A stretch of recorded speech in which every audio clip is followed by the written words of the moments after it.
The CBC launches another political attack against someone on its enemies list, and their president asked Parliament for another bailout tonight on The Source.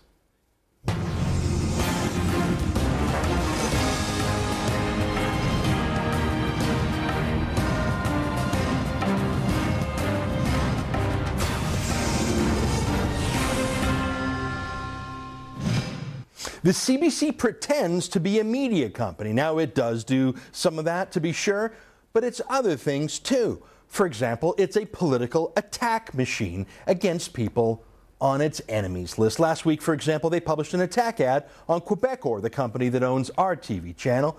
They used part of the CBC's $1.1 billion bailout from taxpayers last year to attack us, their private sector rivals, even claiming that Quebecor shortchanged taxpayers by $1/3 billion when in fact our company bought a cell phone license from the government by paying the government $555 million. It doesn't make sense. It's outrageous. It's mean-spirited. That's the CBC. Well, look, they're at it again this week, abusing their tax money to go to war against their enemies. This time, they dredged up that old battle axe, Mary Walsh, from a show called This Hour Has 22 Minutes that was funny once. The CBC says it's a comedy show, and you know they really want it to be funny because of how much they have to use the laugh track on that show, you know, because otherwise there'd just be a hell of a lot of awkward moments. Now, Walsh is sort of funny sometimes.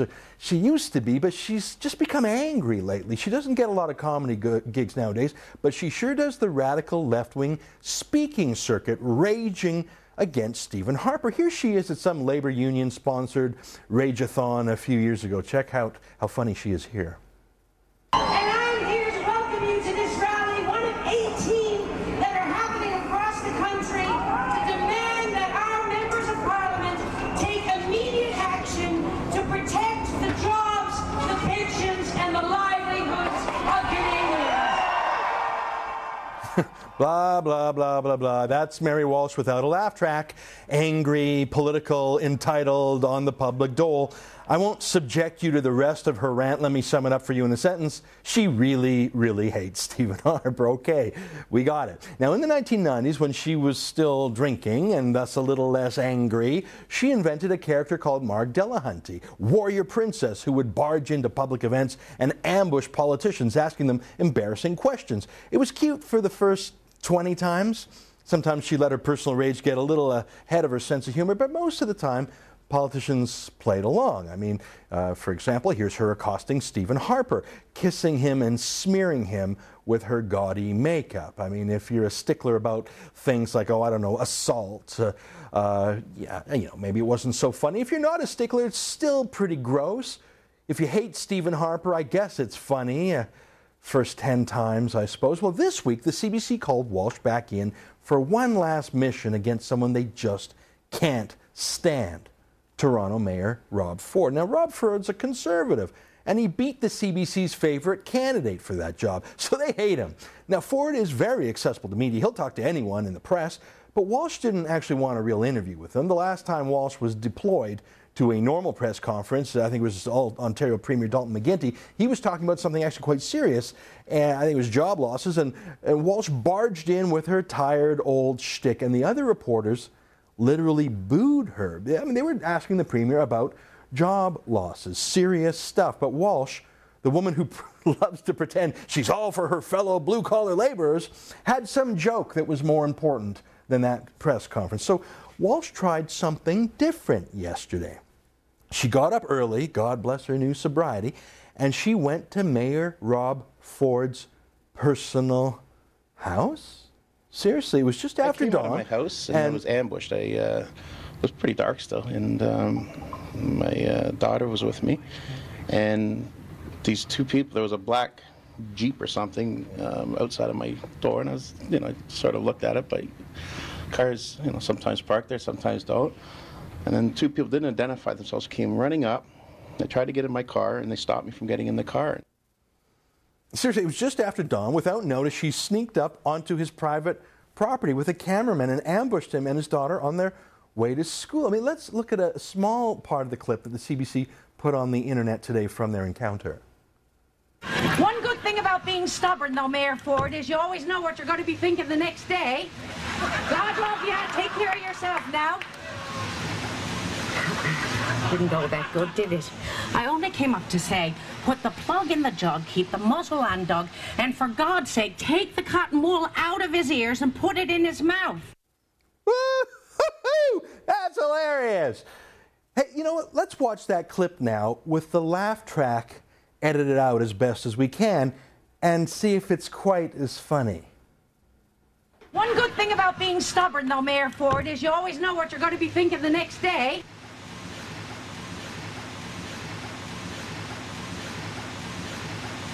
Good, did it? I only came up to say, put the plug in the jug, keep the muzzle undug, and for God's sake, take the cotton wool out of his ears and put it in his mouth. Yeah, not so funny, is it? I mean, it's morning, the mayor's trying to take his daughter to school, but some CBC hack wants to shout at him on his own property, even when he's trying to drive away. I mean, it's bullying, it's gratuitous, but really the worst thing I can say about old Mary Walsh is she just isn't funny. Oh, let me read to you from 2 pages of the CBC's journalistic code of ethics. I have trouble saying that with a straight face. Here's the first one that the CBC says is its rules about children on camera.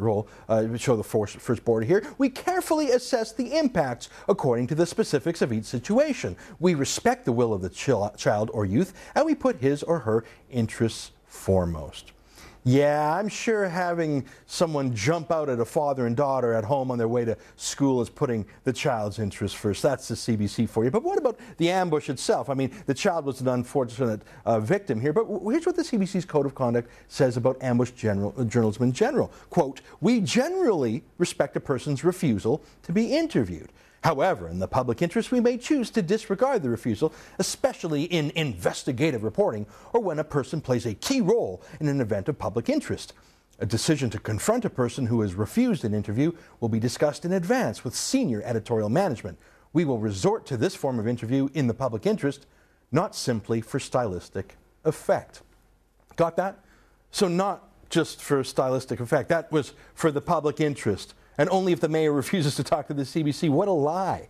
The CBC's Code of Conduct is a lie. It's a fig leaf. They do whatever the hell they want, even if it's, if someone's on their enemies list, they're targeting someone, Stephen Harper, Rob Ford, whatever. It's a political campaign over there. I'd love to see the unedited video of Walsh's trespass. I'd love to see what the CBC chose to edit out there. Did they get a good close-up of Ford's daughter? Did they catch her scared? Was she crying? Did they shout at her too and try some of Walsh's patented humor? Did Ford order them off his property? What did they say to that? What did they do? Will the CBC release that part of the video? Will it have a laugh track on it too?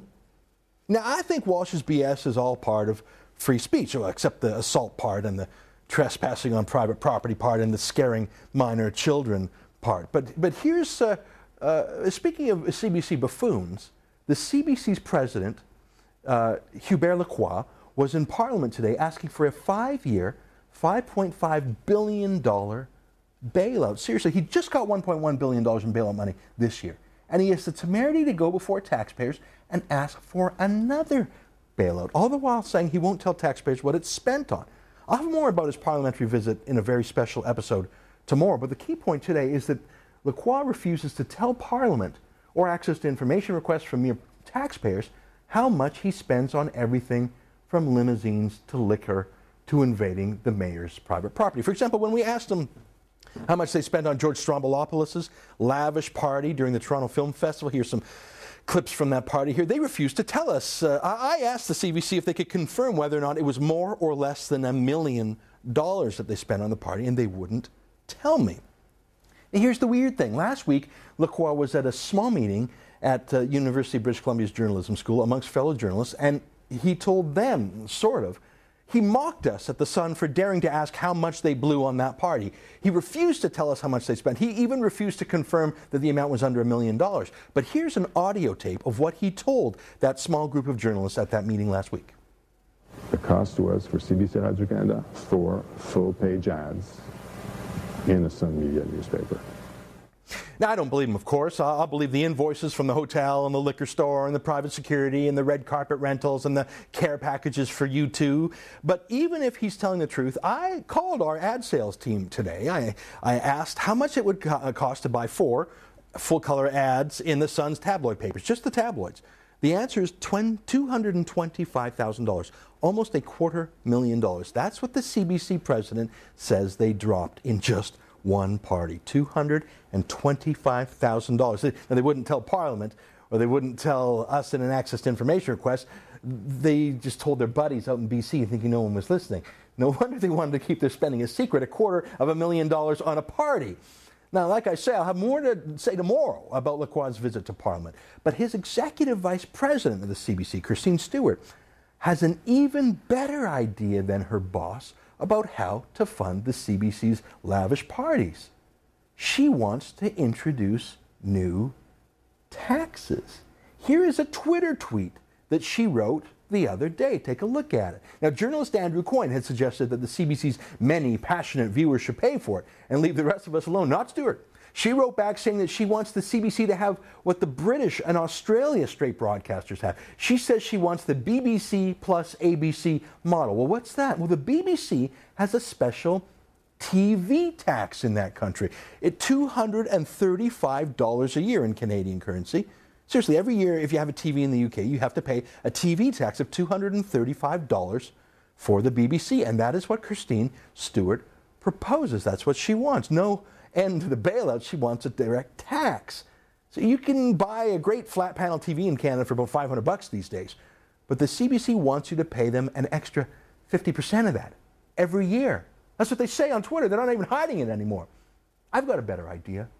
Set the CBC free. Seriously, don't shut them down. Set them free. Let them earn their own money. If they really think that Mary Walsh is funny, let them live or die by that decision, like our channel has to do.